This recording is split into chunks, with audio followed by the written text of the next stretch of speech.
Hello, this video is about introducing our research work, Metamorphic Testing Harness for the Baidu Apollo Perception-Camera Module. So let's get started. Well, before we start, let's take a look at the background of our research first. With the increasing complexity of the autonomous driving systems, which we call ADS, testing them has become more difficult than ever before. One of the primary reasons for this is the lack of a reliable test oracle. An oracle is a system that can determine the correctness of the ADS behavior or output for given inputs in a reasonable amount of time. Unfortunately, generating such an oracle can be highly challenging for testing ADS, and manual monitoring is neither cheap or accurate. Automated test oracle generation is typically used in conventional software testing methodologies, but it may not be possible or practical to generate an oracle in complex systems. Developing through system specifications for ADS behavior is also challenging, as it frequently requires replicating the reasoning underlying human drivers' decision-making process. Moreover, it may be difficult for a human tester to identify if a route selected by an ADS in a complicated road network is optimal. Fortunately, metamorphic testing can effectively elevate the oracle problem by using relations called metamorphic relations among inputs and outputs across several executions of the system under test. MT has been applied as both a technique for generating test cases and a method for validating test results. The MT process involves four phases: identifying MRs, executing source test cases, creating follow-up test cases based on the MRs, and finally, MT examines these test cases and their outputs and the relevant MRs to determine whether or not violations exist.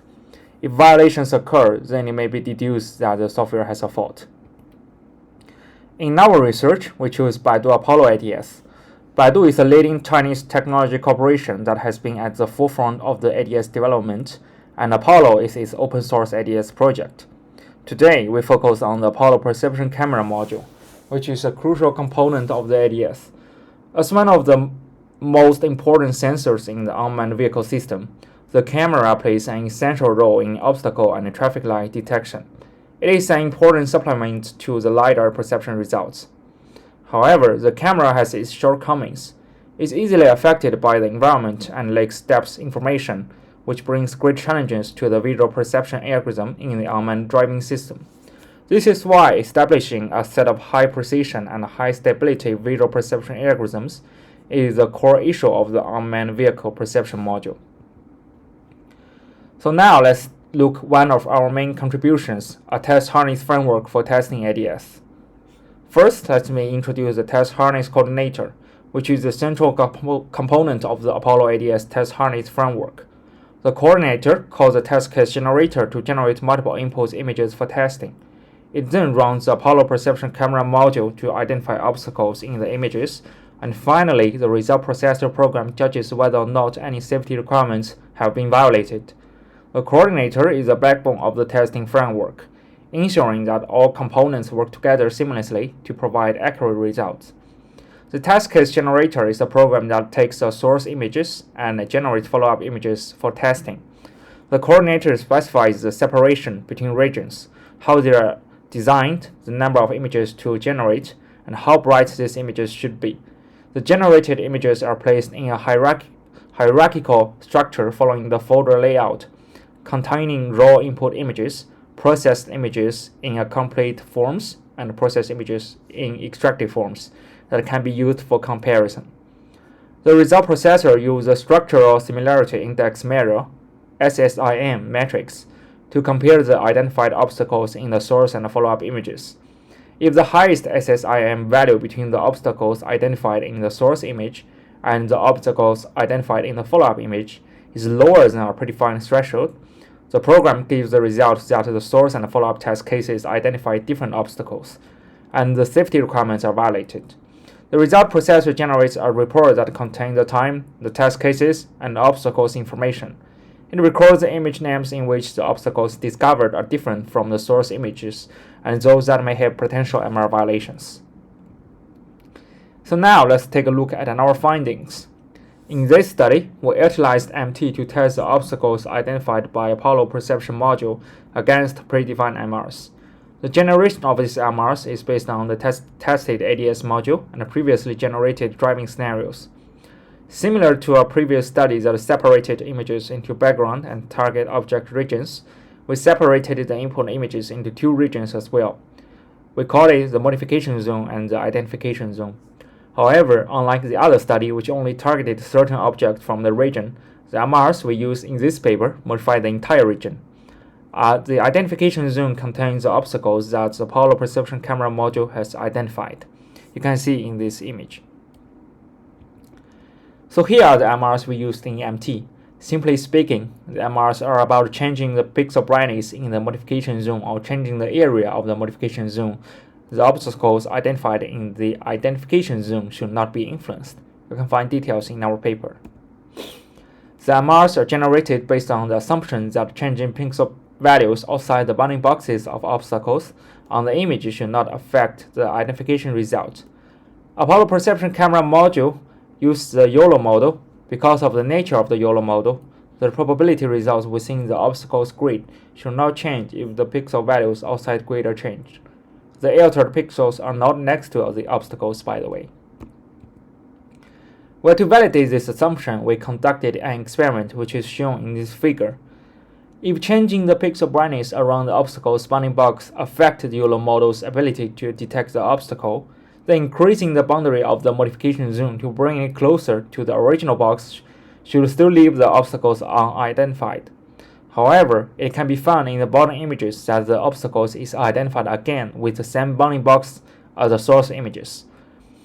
These two examples of different layouts between the two regions confirm the correctness of the assumptions. You can find more detailed descriptions in our paper.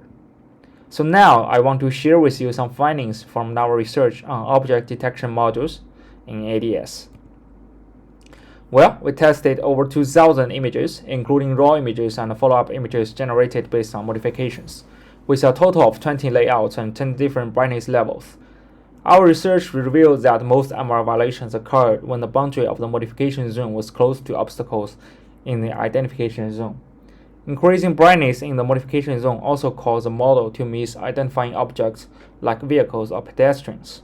One example of such a violation can be seen in this figure, where the model missed detecting a pedestrian and one vehicle in the bottom of the image.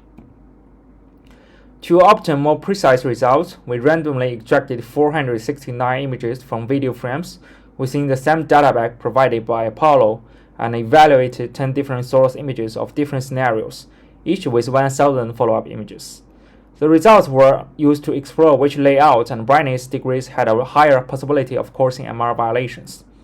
We found that when the modification zone was above the identification zone and took from 61% to 65% of the overall images, MR violation rates were higher than other layouts, with most about 40%. This implies that these layouts have a higher possibility of causing the model to make inconsistent judgments.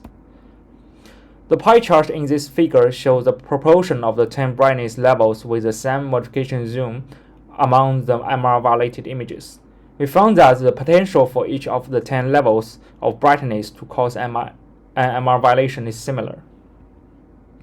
Finally, this bar chart shows the number of MR violated images for all the combinations of layouts and brightness levels, which are summarized in the next table.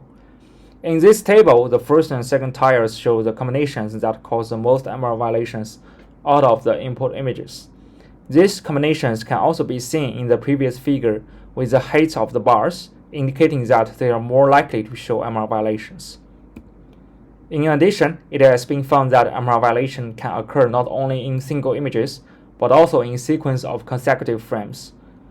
Where the Apollo perception model uses Kalman filtering to track objects across frames, but can lose track of objects if they are not detected in 3 consecutive frames.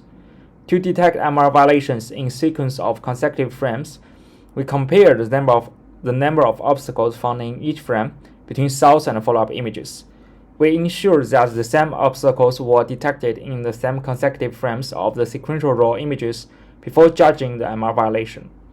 If the follow-up images detected a different number of obstacles than the source images, and if this happens in a sequence of consecutive frames where the same obstacles were detected in the raw images, we considered it an MR violation in the follow-up images. We present an example of such a violation in this table, where frames 1 to 4 show a different number of obstacles in the follow-up images than in the source images. Finally, let's look at an industrial extension of our test harness.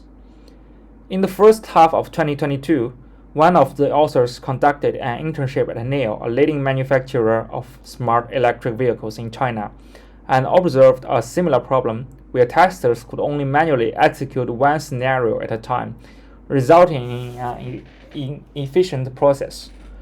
To improve the process, a customized tool was constructed using similar technologies and the test harness proposed in this paper. The tool enabled testers to execute multiple scenarios simultaneously, group results for easy reading, and employed multiprocessing to facilitate maintenance and provide a complete chain of automated testing. The customized tool streamlined the testing process, saving time and enabling faster identification of results. So here are all the contents of our paper. You can find more detail if you are interested, and we welcome you to read our paper. Thank you.